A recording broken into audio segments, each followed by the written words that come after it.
Imagine walking into your own business, expecting everything to run smoothly, only to overhear a heartbreaking conversation that stops you cold. A young cashier, exhausted and frustrated, whispers to a coworker about being forced to work extra hours without pay. And the worst part? Her manager's chilling response: "Everyone has to deal with it." But what he doesn't know, the real boss is standing just a few feet away, listening to every word. What happens next will change everything. The fluorescent lights buzzed faintly above, casting a cold glow over the near-empty Harbor Mart store. It was just past 9. The aisles eerily quiet except for the occasional rustle of packaging as the last employees tidied up before closing.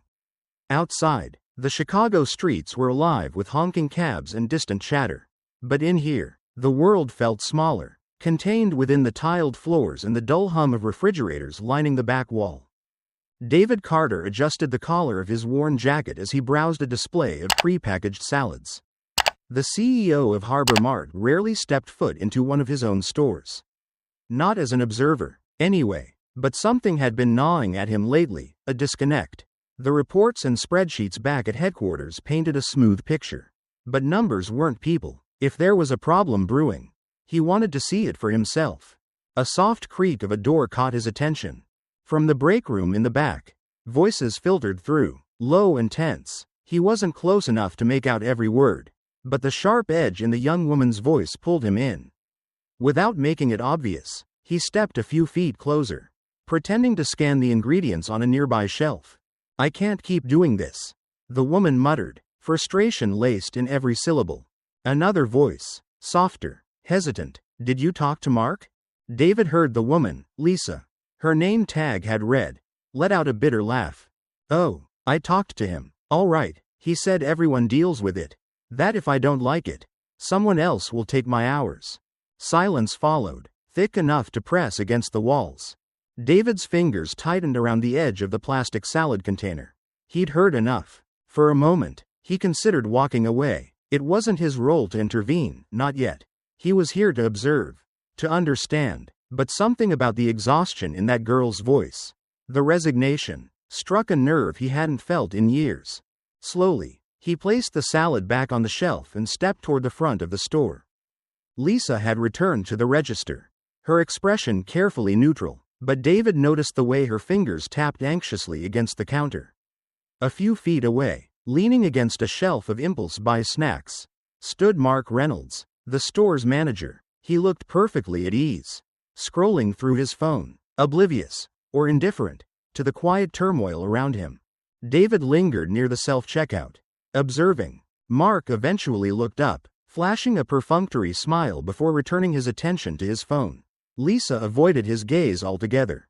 David had been in enough boardrooms to recognize the signs of control, of power wielded over people who felt they had no other choice.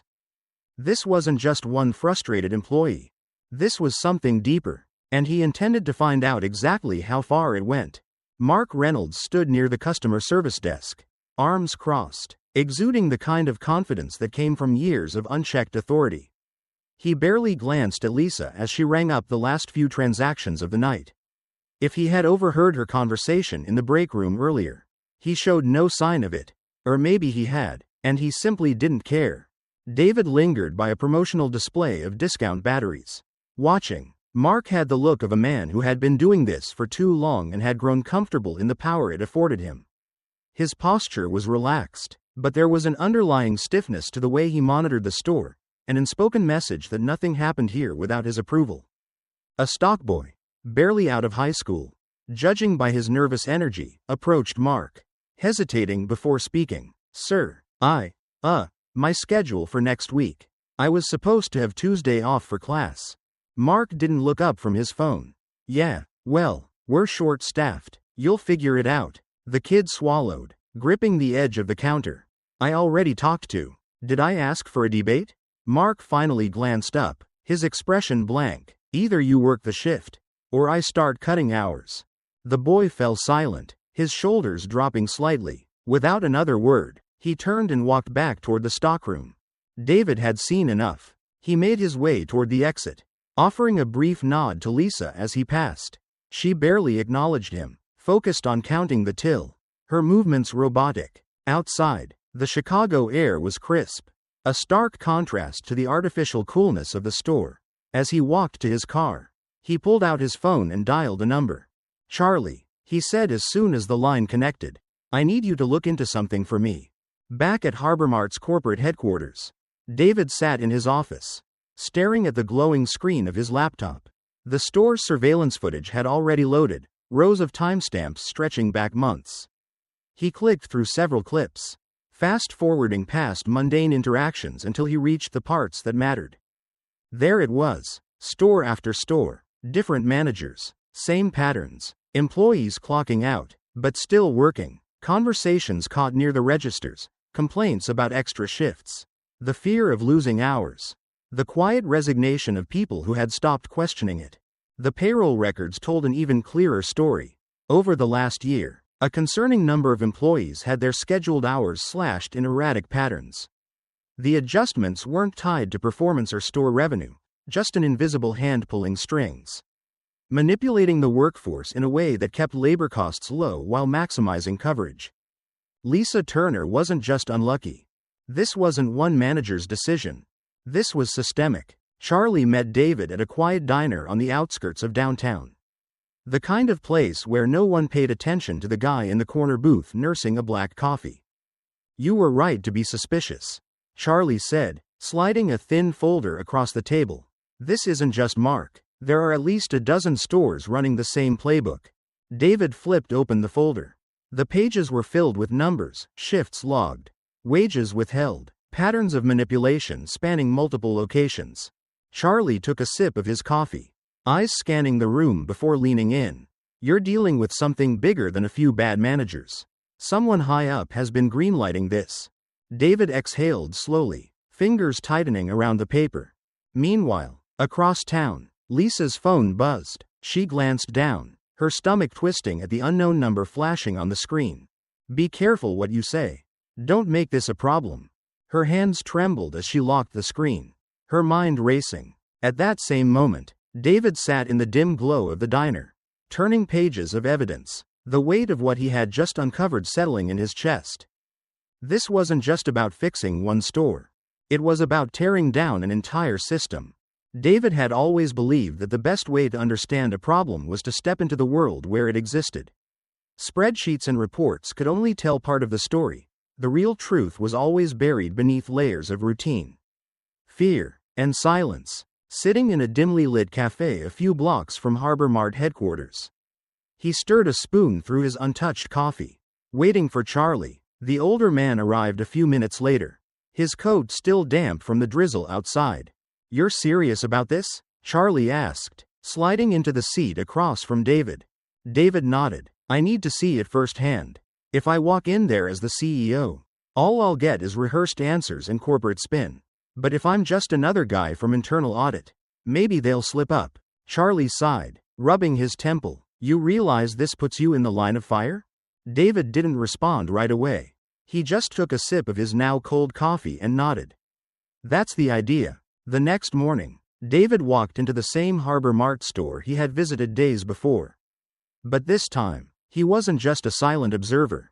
Dressed in a simple button-down and carrying a company-issued tablet, he introduced himself as part of an internal compliance review. Lisa was on break when he found her in the employee lounge, nursing a cup of cheap coffee. Her posture stiffened the moment she saw him. "I just have a few questions," David said gently, sliding into the chair across from her. "Nothing official, just an internal evaluation of workplace conditions." Lisa didn't speak for a long moment. Her fingers curled around the rim of her cup, eyes darting toward the breakroom door as if expecting someone to burst in. "You're wasting your time," she said finally, voice barely above a whisper. "Even if I tell you what's happening, nothing will change." David met her gaze, steady and unyielding. "That's not true." Lisa exhaled sharply, shaking her head, but something in the way David looked at her, calm, unwavering, made her hesitate. "They don't pay for the extra hours," she admitted. "They just changed the schedule after the fact to make it look like we only worked what we were supposed to." "How long has this been going on?" Lisa let out a bitter laugh. "As long as I've been here. Maybe longer. If anyone complains, Their hours get cut until they either quit or shut up. David reached into his pocket and slid a business card across the table. If you get any more messages, let me know. Lisa hesitated before pulling out her phone.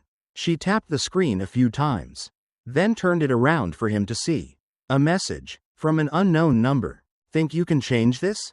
Stay quiet if you know what's good for you. David memorized the number, then handed the phone back. Someone's watching, Lisa whispered, and they don't want this getting out. David didn't stop there. Over the next few hours, he spoke to 2 more employees.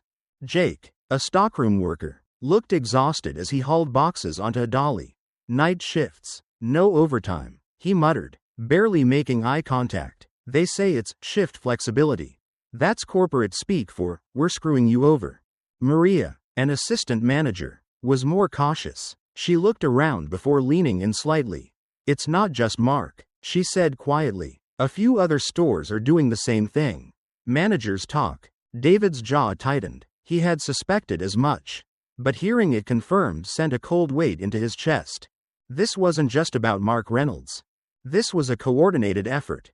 As David left the store, Mark was waiting. He leaned casually against the entrance, arms folded, his expression unreadable. You ask a lot of questions, Mark said smoothly. David kept his expression neutral, just doing a routine check. Mark's smile didn't reach his eyes. Well, you'd be better off sticking to paperwork. Some things don't need fixing. There it was, a warning. David didn't flinch, he simply nodded, then walked past him without another word. But he had already made up his mind. He was going to bring this whole thing down. David sat in his office, the city skyline stretching beyond the floor-to-ceiling windows behind him. The glow from his computer screen cast sharp shadows across his desk as he scrolled through the payroll logs Charlie had sent over. The numbers didn't lie. At first glance, everything appeared normal, clean, precise, like any well-maintained corporate system. But the deeper he looked, the more inconsistencies he found. Some employees had their recorded hours reduced significantly from what should have been logged. Scheduled shifts were altered retroactively, making it seem as if workers had clocked out on time when, in reality, they had stayed for hours longer.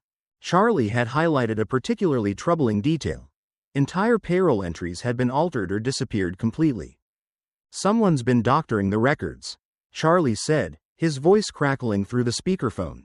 And it's not just one store. This is happening across multiple locations. David leaned back, exhaling through his nose. How many? Hard to say. I've only scratched the surface. But at least a dozen stores have similar irregularities. And those are just the ones I had easy access to. David clenched his jaw. Mark's little scheme wasn't just some rogue manager skimming hours to boost his store's numbers. This was methodical, coordinated, and if multiple stores were involved, then Mark wasn't working alone. All right, David said, let's dig deeper. 2 days later, David was sitting across from Stephen Cole in a small, nondescript diner on the west side of the city. The man looked older than his 45 years, his eyes weary but sharp. Stephen had once been a store manager for Harbor Mart until, according to his file, he was terminated due to restructuring. But that wasn't the real story. I knew something was off, Stephen said, stirring his coffee absent-mindedly. I kept seeing the same pattern, employees getting shorted on hours, complaints getting buried. When I started asking questions, corporate told me to back off. David nodded. And when you didn't? Stephen let out a dry chuckle. They found a reason to get rid of me. Said my store's performance wasn't up to standard. Funny thing is, my numbers were solid, until they changed the way they measured efficiency. David had seen this tactic before. Move the goalposts. Make it look like the problem isn't corruption, but incompetence. Stephen leaned in. Mark Reynolds? He's just a piece of it. This thing runs deeper. I don't know exactly who's pulling the strings, but I guarantee you, someone high up is protecting this system. David's stomach tightened. He had suspected as much, but hearing it confirmed made the whole thing feel heavier. You have any proof? Stephen hesitated, then shook his head. Nothing that survived after they pushed me out. But I kept records, notes, employee testimonies. I can tell you which stores you should be looking at. David tapped his fingers against the tabletop. Would you be willing to go on record if it comes to that? Stephen exhaled, staring into his coffee. If you can keep my name out of it until the right moment, yeah. I'll help. David reached into his jacket, pulled out a business card, and slid it across the table. Stay in touch, and be careful. Later that evening, David sat in his office with Charlie, the two of them poring over files. The scale of the corruption was staggering. It wasn't just a handful of stores, it was a company-wide manipulation of labor records, designed to cut costs at the expense of employees who had no power to fight back. And someone at corporate had been covering the tracks. Charlie rubbed a hand over his face. This isn't just fraud, this is systemic exploitation. David was about to respond when his computer screen flickered. A notification popped up. His access to the payroll database had been revoked. Almost simultaneously, Charlie's phone buzzed. He glanced at the screen, then read the message aloud. Due to a company-wide policy update, historical payroll records and scheduling data are being adjusted to align with compliance standards. David didn't need to read between the lines. Someone had just erased the evidence. He exhaled slowly, then looked at Charlie. They know we're looking. Charlie nodded grimly. And they're shutting us out. David sat back, staring at the darkened screen. He had lost his first advantage, but he wasn't done. Not by a long shot. If they wanted to play dirty, he would take this beyond the company walls. It was time to bring in outside forces. David stood by his office window, staring out at the Chicago skyline as the city lights flickered against the early evening sky. His phone rested on his desk, speaker on, as Charlie's voice came through, frustrated, clipped. Whoever did this knew exactly what they were doing. Charlie said, they wiped the historical records clean. No logs, no backups. It's like those missing hours never existed. David exhaled, running a hand over his jaw. No way to retrieve them? Not from the system. The override came from high up. Someone with administrative clearance. This isn't just Mark covering his tracks. Someone bigger is protecting this operation. David had expected resistance, but this was different. This wasn't just damage control, it was deliberate sabotage. Someone at the corporate level had seen his investigation coming and cut off his access before he could gather enough to act. A hollow feeling settled in his chest. If they could erase the records so effortlessly, what else had they covered up? We need something they can't delete, he said. The air inside the Harbor Mart store was thick with artificial coolness, the scent of cleaning chemicals lingering as David walked past the registers. It was late, and the place was quieter than usual. Employees moving about in a tired rhythm as they restocked shelves and closed down for the night. Lisa was in the break room when he found her, nursing a bottle of water and scrolling through her phone. She looked up as he entered, her expression wary but not surprised. I was hoping you'd come back, she said. David took a seat across from her. I need your help. Lisa set her phone down. I figured. Things have been tense around here since you showed up. David leaned forward. The payroll records were wiped. Someone high up is making sure none of this sees the light of day. Lisa bit her lip, considering. Then, she stood and walked to a set of lockers in the corner of the room. From inside, she pulled out a folder, thick with creased pages, and placed it on the table. I had a feeling this might happen, she said quietly. That's why I kept these. David opened the folder. Inside were weeks' worth of handwritten timesheets, employee names, shift hours, break schedules. Unlike the sanitized digital logs, these showed the real numbers. Overtime worked, breaks never taken, hours missing from the official payroll reports. His stomach tightened. Lisa, he said, meeting her gaze, this could blow the whole thing open. She swallowed hard. I just wanted to stop. David nodded, carefully tucking the folder into his bag. This is exactly what we need. He had barely stepped out into the night air when his phone buzzed. Unknown number. David hesitated, then answered. A low, measured voice greeted him. Walk away. David's grip on the phone tightened. Who is this? You don't want to know. But I know who you are. Mr. Carter. The voice was calm, deliberate. This isn't your fight. Go back to your office. Focus on your shareholders. No one gets hurt that way. The call disconnected. David stood there for a long moment, the streetlights casting his shadow onto the pavement. Whoever was behind this wasn't just covering tracks anymore. They were issuing warnings. And they weren't subtle about it. The next morning, a meeting was called at the store.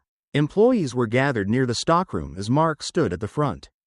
Arms crossed, expression unreadable. Starting next week, he announced, all time tracking will be moved to our digital system. No more paper records. Everything will be logged automatically. So there's no confusion. David watched from a distance. Unseen. This wasn't just about efficiency. Mark was wiping out the last physical proof of their scheme. And David knew if he didn't act soon, it would be too late. David stepped into the quiet cafe, scanning the room until he spotted Rachel Foster seated in the far corner. She was leaning over her laptop, typing with the practiced precision of someone who had spent years chasing down stories that mattered. Rachel was a well-respected investigative journalist, known for exposing corporate misconduct. If anyone could help him bring this to light, it was her. She didn't look up as he approached. Whatever this is, she said, still typing. It better be worth my time. David slid into the seat across from her. It is. Rachel finally glanced up, taking him in. David Carter, CEO of Harbor Mart. The guy who's supposed to be running the company, not digging through its dirt. David smirked. I guess that depends on what you consider my job. She closed her laptop, giving him her full attention. All right, tell me what you've got. David handed over a folder, copies of the handwritten timesheets Lisa had kept, payroll discrepancies Charlie had pulled before the system was wiped, and testimonies from employees who had spoken to him in confidence. Rachel flipped through the pages, her expression unreadable. This is bad, she muttered. Yeah, David said, and it goes deeper than one store.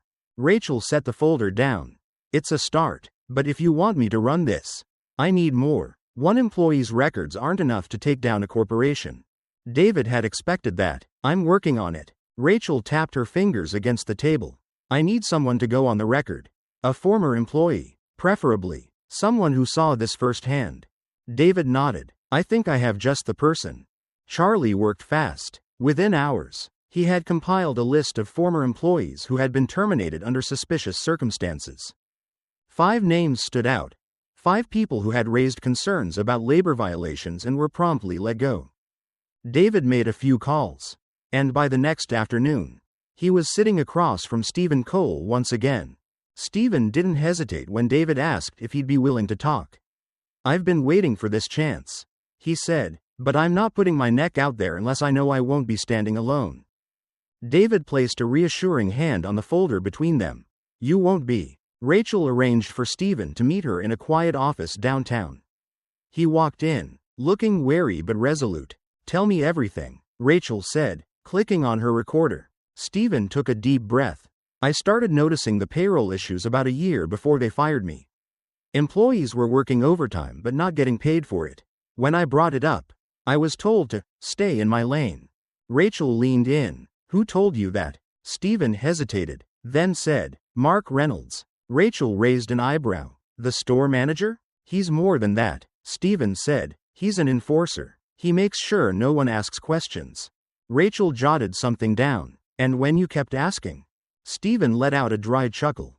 They found a way to get rid of me. Rachel turned off the recorder. All right, she said. This is enough to start with. But I need to confirm more details before we go public. David exhaled. They were making progress. But then, his phone buzzed. The email was from Mark. To all Harbor Mart employees. There have been false rumors circulating about our company. These are deliberate attempts to harm our reputation. Anyone found spreading misinformation will be subject to disciplinary action. Below the email was a warning. Unauthorized discussions with external parties would result in termination. David clenched his jaw. Mark wasn't just covering his tracks. He was scaring employees into silence. David looked at Rachel. We need to move fast. She nodded. Then let's make sure the next move is ours. David arrived at the cafe 10 minutes early, taking a seat near the back where the lighting was dim and the conversation from the few scattered patrons masked any attempt at eavesdropping. The place was quiet, exactly the kind of spot Rachel Foster preferred for sensitive meetings. A few minutes later, Rachel walked in, carrying a worn leather notebook and her phone tucked tightly in her palm. She scanned the room before nodding to David and sliding into the chair across from him. They're on their way? she asked.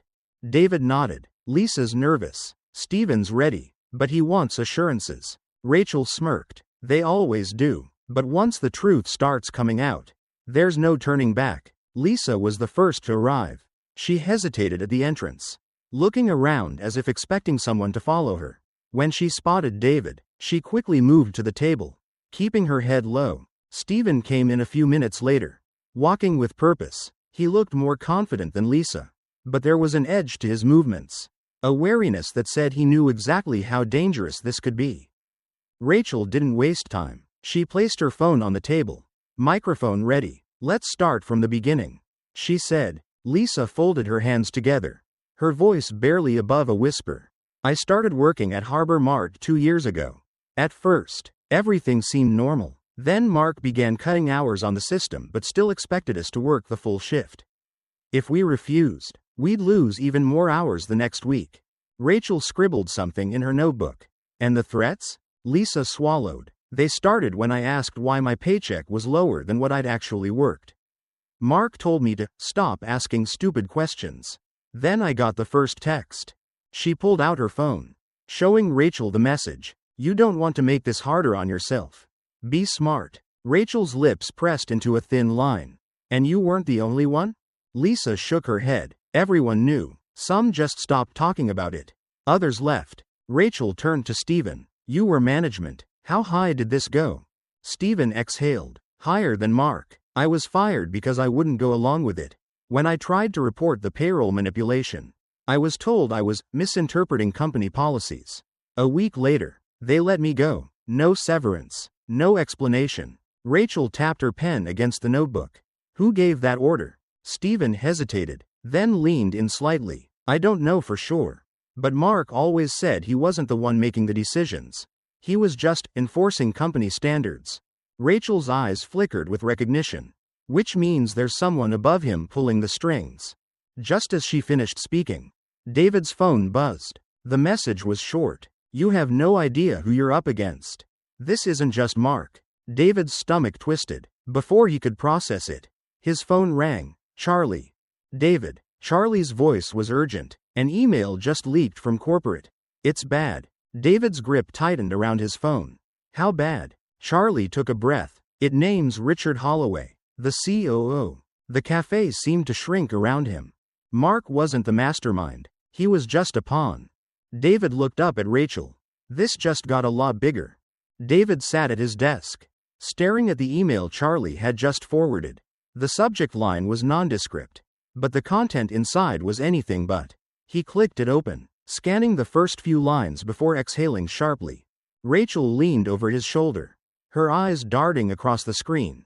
This is it, she murmured. The email thread stretched over months. Richard Holloway, the COO of Harbor Mart, had been coordinating directly with regional managers, instructing them on how to manipulate payroll. One message stood out. We need to tighten efficiency. Adjust time logs where necessary. If an employee complains, make it clear they can be replaced. David clenched his fists. It wasn't just Mark Reynolds making rogue decisions, this was a corporate strategy. Orchestrated from the top. Charlie's voice crackled through the speakerphone. That's not all. Keep scrolling. David continued reading. There were messages detailing how to falsify labor cost reports, internal memos about keeping quiet if auditors ever questioned the numbers, and even veiled threats to store managers who didn't comply. Rachel shook her head. They turned wage theft into a business model. David leaned back, the weight of it pressing into his chest. This wasn't negligence. This was deliberate, calculated exploitation, disguised as corporate efficiency. Rachel tapped her pen against her notebook. If we go public with this now, Richard will go straight into damage control. He'll fire a few people, blame it on mismanagement, and claim he had no knowledge of it. David frowned. You're saying we don't have enough? Rachel sighed. We have enough to make noise, but not enough to make sure he actually goes down. David pinched the bridge of his nose. So what do we need? Someone from the inside, Rachel said. A high-level source who can confirm that Richard wasn't just aware, he was the one pulling the strings. David exhaled slowly. They needed more than leaked emails. They needed someone who had been in the room when these decisions were made. Then his phone rang. The number was blocked. David exchanged a glance with Rachel before answering. Carter. A low, measured voice came through the line. If you really want to take down Richard, I have something you'll want to see. David sat up. Who is this? A pause. Then, Kevin Walsh. Rachel's eyebrows lifted. David recognized the name instantly. Kevin had been HarborMart's chief financial officer until about a year ago, when he left under mysterious circumstances. No press releases, no formal resignation statement. He had simply disappeared. What do you have? David asked carefully. If you want proof, Kevin said, meet me in person. David's pulse quickened. This could be exactly what they needed. Or it could be a setup. Rachel leaned forward, mouthing. Where? David repeated the question. There was a slight hesitation before Kevin replied. Pier 17. Midnight. The line went dead. David set the phone down, his mind racing. Rachel exhaled. Well, that's not ominous at all. David smirked, but his mind was already turning. Kevin Walsh could be their key witness, or a trap waiting to be sprung. Only one way to find out. David pulled onto the cracked pavement of an abandoned warehouse lot. The city lights far behind him. The night air was thick with moisture. The faint hum of distant traffic the only sign of life. A single flickering street lamp cast long shadows across the lot, illuminating the rusted metal siding of the building where Kevin Walsh had asked to meet. Charlie sat in the passenger seat, eyes scanning the dark corners of the lot. You sure about this? David cut the engine but didn't move. No, but we don't have a choice. They stepped out, the crunch of gravel beneath their feet the only sound as they approached the side entrance of the warehouse. The metal door creaked open before they could knock. Kevin Walsh stood inside, barely recognizable from the man David had once seen in corporate boardrooms. His suit was gone, replaced by a wrinkled jacket. His beard was uneven, streaked with gray, but his eyes, sharp and restless, hadn't changed. You came alone? Kevin asked, glancing at Charlie. David stepped inside. Charlie's with me. Kevin hesitated, then shut the door behind them. The space was empty except for a folding table and a few rusted chairs. A dim battery-powered lantern cast a weak glow over the concrete floor. I don't have much time, Kevin said, pulling a small metal case from his bag. He opened it, revealing an external hard drive. Everything you need is in here. David exchanged a look with Charlie before stepping closer. What's on it? Kevin exhaled slowly. Backup records from HarborMart's internal accounting system. Before I left, I copied everything I could. Payroll adjustments, falsified tax records, manipulated labor reports. Charlie took the drive, turning it over in his hands. This could be exactly what we need. Kevin's expression darkened. It's more than just wage theft. Richard wasn't just cutting labor costs, he was rerouting the savings. David frowned. To where? Kevin reached into his jacket, pulling out a crumpled document. A discretionary bonus fund, but not for regular employees. Just for upper management. Millions siphoned from unpaid wages, funneled into personal accounts disguised as performance incentives. David's stomach clenched. So he wasn't just covering up wage fraud. He was stealing it for himself. Kevin nodded. And that's not all. He gestured for Charlie to open the hard drive files. The dim light of the lantern reflected off the screen as rows of financial transactions loaded. Charlie's face hardened. This isn't just wage fraud. David leaned over his shoulder. There, buried in a sea of spreadsheets, were payments, irregular, disguised as routine vendor expenses. But the money didn't go to suppliers. It went offshore. David's blood ran cold. He's laundering money. Kevin let out a humorless chuckle. That's why I ran. When I found this, I thought I could report it. But before I even had the chance, I got a call. No threats, no warnings, just an offer. David looked up. An offer? Kevin's jaw tightened. A severance package, a generous one. All I had to do was sign a non-disclosure agreement and disappear. Charlie scoffed. And if you didn't? Kevin gave a knowing look.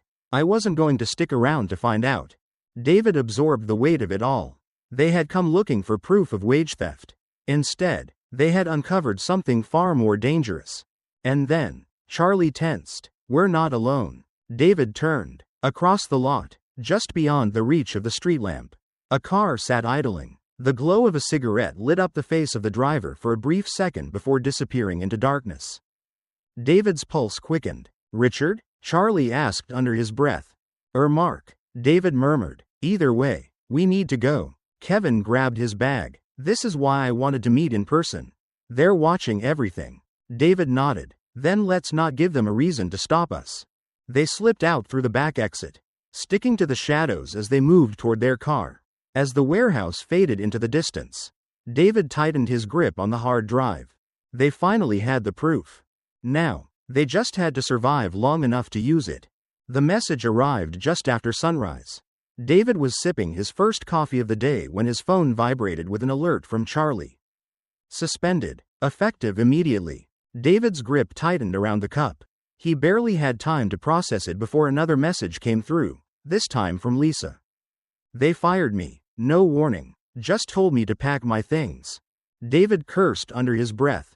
Richard had moved first. He placed the coffee down, untouched, and grabbed his jacket. By the time he reached HarborMart's headquarters, the office was already buzzing with rumors. Employees glanced at him with cautious curiosity as he strode through the hallway, his mind racing. Charlie was waiting in the parking garage, leaning against the hood of his car. He looked more annoyed than angry. "They're saying I leaked confidential company records," Charlie said, shaking his head. "Total nonsense. But they don't need proof. They just needed an excuse." David exhaled slowly. "And Lisa?" Charlie's expression darkened. "They called it a compliance violation. Wouldn't even let her collect her last paycheck in person." David clenched his jaw. Richard wasn't just covering his tracks, he was making examples out of anyone who got in his way. And that meant David was next. Rachel picked up on the first ring.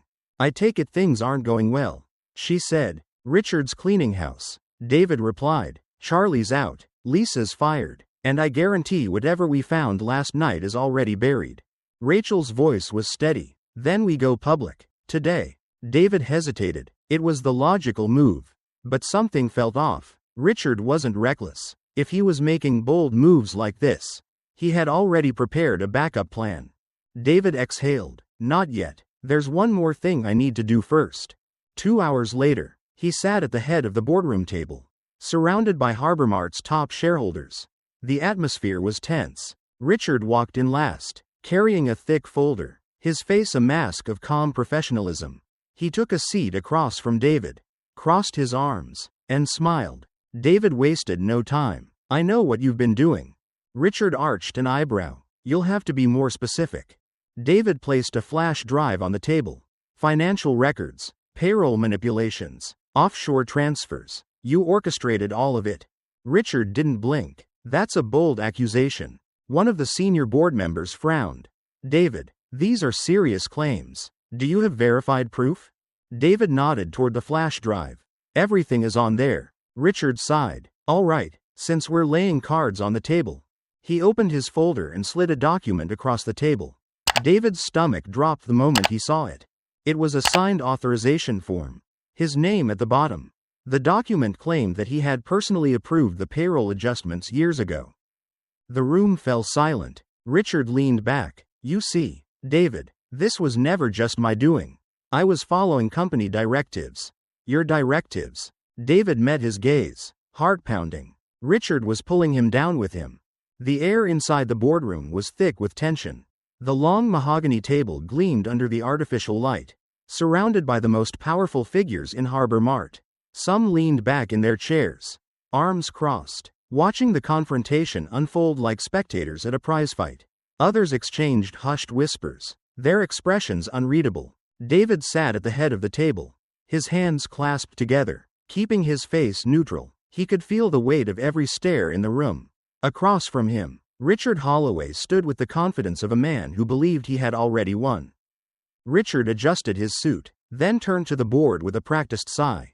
"I wish we weren't having this conversation under such difficult circumstances," he began, his tone dripping with false concern.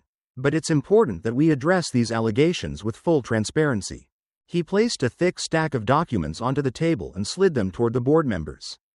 "As you'll see in these reports, the payroll policies in question were approved at the highest levels, going back years. David didn't have to look at the documents to know what was inside. Fabricated reports, altered emails, just enough half-truths to plant doubt. Richard continued, "It's deeply unfortunate that these policies have now been misconstrued. But the records show that the CEO himself was aware of these structures and, at no point, moved to change them." He turned toward David with a knowing smile. Which raises the question, if this is such a problem, why didn't Mr. Carter take action earlier? A murmur spread through the room. Some board members nodded slightly. Others frowned, uncertainty creeping onto their faces. David leaned forward, his voice calm. "What Richard isn't telling you," he said, "is that the policies in these reports were never about systematic wage theft. The original approvals were for standard cost control measures, nothing illegal. The manipulation started later, under his direction." Richard scoffed. "That's a convenient story." David didn't flinch. "And I can prove it." He pulled out a separate folder, one Charlie had sent him just hours before. "This," David said, placing it on the table, "is a direct order from Richard Holloway, instructing managers to alter payroll records, delete overtime hours, and suppress complaints from employees." He let the silence stretch. Then, he reached for another set of documents. "And this?" He slid the next file forward. "This is proof of the executive bonus fund Richard created, paid for by the very wages he stole from our employees." A hush fell over the room. David locked eyes with Richard. This wasn't a misunderstanding. It was a scheme. One of the board members, an older man with graying hair, cleared his throat. "These are serious accusations, Richard." Richard smirked. "And yet, they don't change one simple fact." He pulled out his final card. "A signed contract. Over the past few months," Richard said, his voice steady, "I've been working with a group of investors concerned about the company's direction. As of this morning, I have secured enough backing to propose a leadership change." David's stomach dropped as Richard turned toward the board. "Ladies and gentlemen," Richard continued, "you have a choice. You can side with a CEO whose reputation is now tangled in scandal. Or you can support a leader who has a plan to stabilize this company." A few murmurs rose among the board members. David exhaled. Richard had set the stage perfectly. He hadn't just tried to frame David, he had positioned himself as the savior of the company. And now, the board was minutes away from a vote. David could feel the board slipping. The uncertainty in their eyes. The murmurs. The hesitant glances between members. It was exactly what Richard had been counting on. But David wasn't done. Keeping his face unreadable, he reached for his phone and, without looking up, called Rachel Foster. She picked up on the first ring. "Do it," he said, his voice low but firm. "Release the story now." Rachel didn't ask questions. She had been waiting for this moment. David hung up and set his phone face down on the table. Then he met Richard's smug expression with one of his own. "You've been playing this game for a long time, Richard," David said evenly, "but you miscalculated." Richard chuckled, shaking his head. "How so?" David leaned forward. "Because this isn't just about the board anymore." As if on cue, a sudden chime echoed through the room. Then another, and another. Phones vibrated, screens lit up, board members exchanged glances before hurriedly checking their devices. The headline was everywhere. Exclusive. Harbor Mart COO behind massive wage theft and fraud scheme. Rachel's article had dropped, and it wasn't just payroll manipulation anymore, it was embezzlement, laundering, and systematic exploitation. The story had employee testimonies, financial records, and leaked emails that painted a damning picture of Richard Holloway. David watched the color drain from Richard's face as board members scrolled through the breaking news.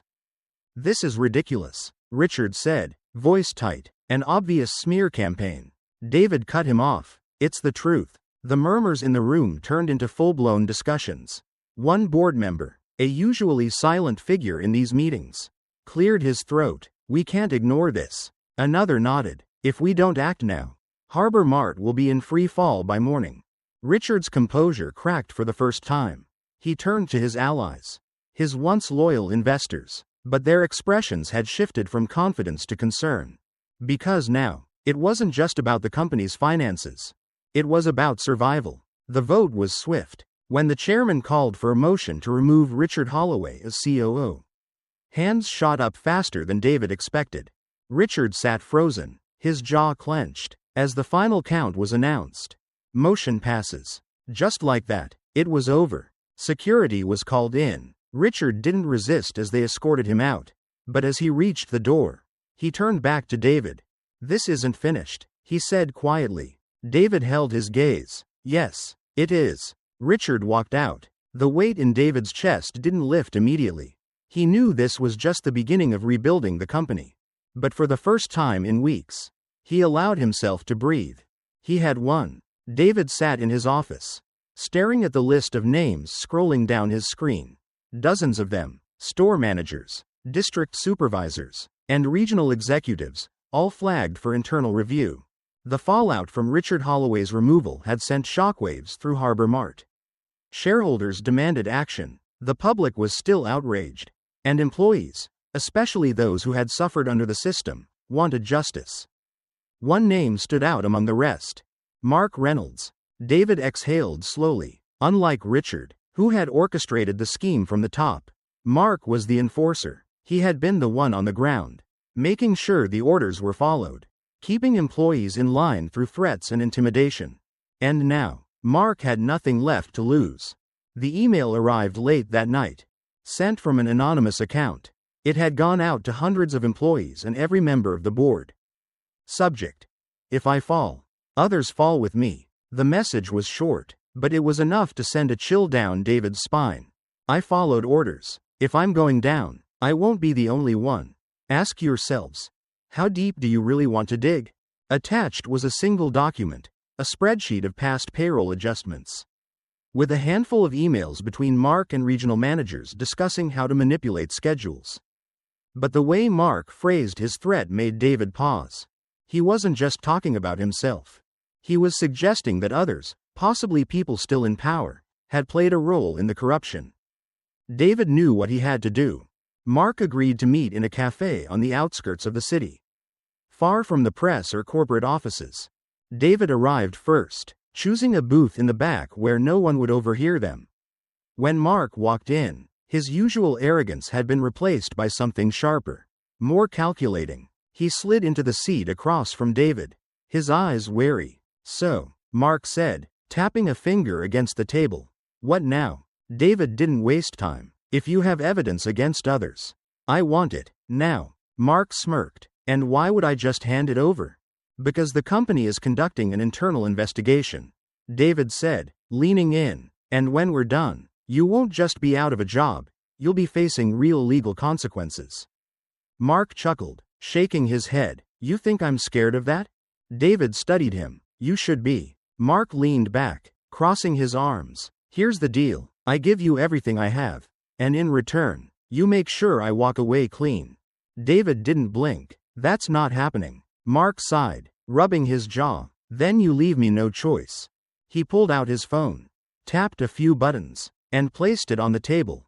The screen showed an email draft, ready to be sent to multiple journalists.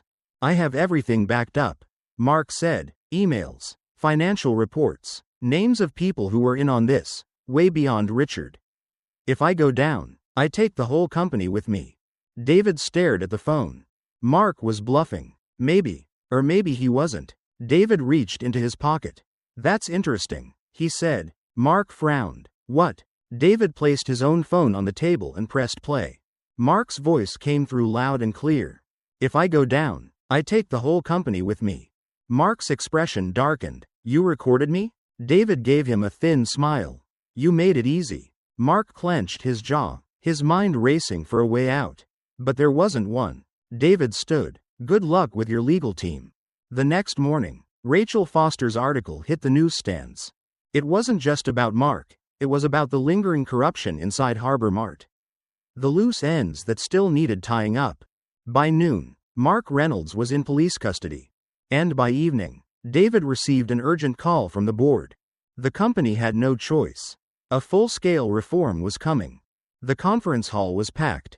Employees lined the back walls, murmuring among themselves, their faces a mix of skepticism and cautious hope. The front rows were filled with store managers and regional supervisors, some looking tense, others eager to see what came next. David stood at the podium, gripping the sides as he surveyed the room. He had spent the past few weeks dismantling the rot inside Harbor Mart. But now came the hardest part, rebuilding trust. He cleared his throat. I won't waste your time with a speech. You've all heard enough promises.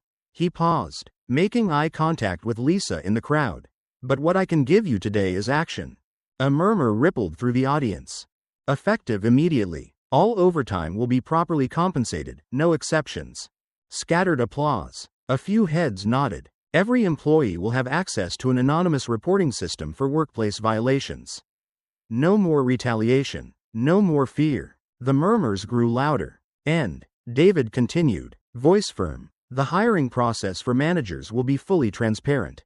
No more backdoor promotions. No more unchecked authority. The people in charge of you will be held accountable, just like I was. For the first time since stepping onto that stage, he saw real reactions. Relief. Vindication. A few employees even smiled. Lisa raised a hand. What about the ones who were fired for speaking up? David met her gaze. Every wrongful termination is being reviewed. We're reaching out to those employees personally. If they want their jobs back, they'll have them. This time, the applause was real. But as David looked around the room, he knew there was still work to be done. Later that evening, the board met behind closed doors. Not everyone was pleased with how things had played out. You've been reckless, one director said, arms crossed. The company's reputation is in shambles. David leaned forward. The company's reputation was built on a lie. I just exposed it. A few members exchanged glances. Others avoided his gaze. An older board member sighed. And what happens when the next scandal emerges? Because you know as well as we do. Richard and Mark weren't the only ones involved. David hesitated. He had thought about this, how deep the corruption might really go. But he wasn't going to let fear dictate his next move. We deal with it, he said simply. Rachel Foster was packing up for the night when her phone buzzed. A blocked number. She frowned but answered. Foster. A distorted voice came through. He thinks he won. Rachel sat up straight. Who is this? He took out 2 men. But others are watching. Rachel stared at her screen. Something about the way they said it, others are watching, sent a chill down her spine. When David returned to his office, he stopped short. A single envelope sat on his desk. No return address. No markings. Inside was a financial report from nearly a decade ago. A single section was highlighted, millions of dollars marked as miscellaneous expenses. But there was no record of where the money had gone. David's stomach tightened. Someone had left this here for a reason. It wasn't over. Not yet. David sat at his desk, staring at the envelope as if it might move on its own. The weight of it pressed against his palm, just a thin paper. But heavy with implications. He pulled the contents out once more, unfolding the financial report that had been slipped onto his desk without a trace of its sender. The numbers weren't what sent a chill down his spine. It was the handwritten note at the bottom. Don't stop at Richard. Look higher. His mind raced. The investigation, the firings, the boardroom battle, it had all led to Richard Holloway. But now, someone was telling him that Richard wasn't the true mastermind. David's gut told him he already knew the answer. Jonathan Pierce, chairman of Harbor Mart, the man who had been quiet through all of this. Too quiet. David exhaled slowly. If this note was right, Richard had only been carrying out orders. And if Jonathan Pierce was the one pulling the strings, then this fight was far from over. Charlie rubbed his temples as he stared at the report. You realize what this means, right? They were in David's office. Door locked, blinds drawn. The city lights flickered outside. But inside, it was just the 2 of them, hunched over decades of numbers. Charlie pointed to a section highlighted in the report. This isn't just missing money. It's been redirected, repackaged under something called Strategic Growth Initiative. David's stomach tightened. What's that supposed to mean? Charlie clicked through old financial records on his laptop. From what I can tell, it's an internal investment fund. But here's the kicker. It doesn't seem to actually invest in anything. David narrowed his eyes. So it's a shell. Exactly. Charlie turned the screen toward him. And the person who authorized it? David didn't have to look. Jonathan Pierce. Charlie nodded grimly. Richard was just the fall guy. Pierce has been running this operation from the shadows. David leaned back, his mind already moving to the next step. He had expected pushback from the board, some resistance to the cleanup effort. But this wasn't just about hiding wage theft, this was about siphoning millions. Potentially over the course of years. And if someone had gone through the trouble of leaving this note for him, it meant two things. 1. Someone on the inside wanted him to keep digging. 2. Someone else wanted him to stop. David knew something was off the moment he stepped into the parking garage. His car was just where he left it. Nothing unusual, but instincts honed from years in corporate warfare told him to pause. And then he saw it. A small piece of folded paper, tucked neatly under his windshield wiper. His pulse quickened as he pulled it free and unfolded it. "You've gone too far. Know when to stop." The words were short. The message was clear. Someone was watching. David slowly exhaled, scanning the garage. No movement, no shadows shifting in the dim light. But the threat was there. Unspoken. He had a choice. He could walk away, let the company move on from this, convince himself he had done enough. Or he could push forward, knowing that whoever had left this note might not just be watching next time. David clenched the paper in his fist. He already knew what he was going to do. David sat in the dimly lit private lounge of an exclusive downtown club. It was the kind of place where power moved behind closed doors. Where billion-dollar deals were made over whiskey and low murmurs. Across from him, Jonathan Pierce reclined in his chair, the very image of an untouchable executive. His tailored suit was immaculate, his cufflinks gleaming under the soft chandelier light. He swirled his drink lazily before looking up at David with an amused smile. "You've caused quite the spectacle," Jonathan said. "Richard was a necessary sacrifice. But you went too far." David remained silent, watching him. Jonathan leaned forward. "I assume you brought me here to accuse me of something." He tilted his glass. "Go ahead." Then, David placed a file on the table. "This is everything I have on you." Jonathan barely glanced at it. "And?" David exhaled. Millions of dollars funneled into a shell fund. A pattern of strategic removals, executives, whistleblowers, anyone who got too close to the truth. You controlled all of it. Richard was just the executioner. But you were the one holding the knife. Jonathan chuckled, shaking his head. David, I thought you were smarter than this." He set his drink down. "You still don't understand how this world works. Do you?" David said nothing. Jonathan sighed, as if talking to a misguided child. "Companies don't survive on morality. They survive on power. You think you exposed some great corruption? No, you only scratched the surface of something much bigger than you." He tapped the file. "And what do you think happens if this goes public? Harbor Mart collapses. Thousands lose their jobs. The board cuts you loose to save face. And I walk away with a golden parachute." He leaned in. "You don't win, David. You never had a chance." Jonathan smirked. "That's why I'm offering you an alternative." He pulled out a slim, cream-colored envelope and slid it across the table. "Inside is an agreement. You back off, and I ensure your future here remains untouchable. Promotions, power, wealth. You'll never have to fight another battle like this again." Jonathan's voice lowered. "Or, you keep pushing. And I make sure you disappear. Not physically. Of course, though accidents happen, but professionally. You'll be forced out. You'll never run a company again." The air between them thickened. David knew Jonathan wasn't bluffing. He had three choices. He could take the deal, compromise his values but secure his place in the company, keeping his influence intact. He could go to the press, release everything, and prepare for a brutal fight, one he might not win. Or, he could play the long game. Stay quiet for now, gather more power, and find a way to remove Jonathan from the inside.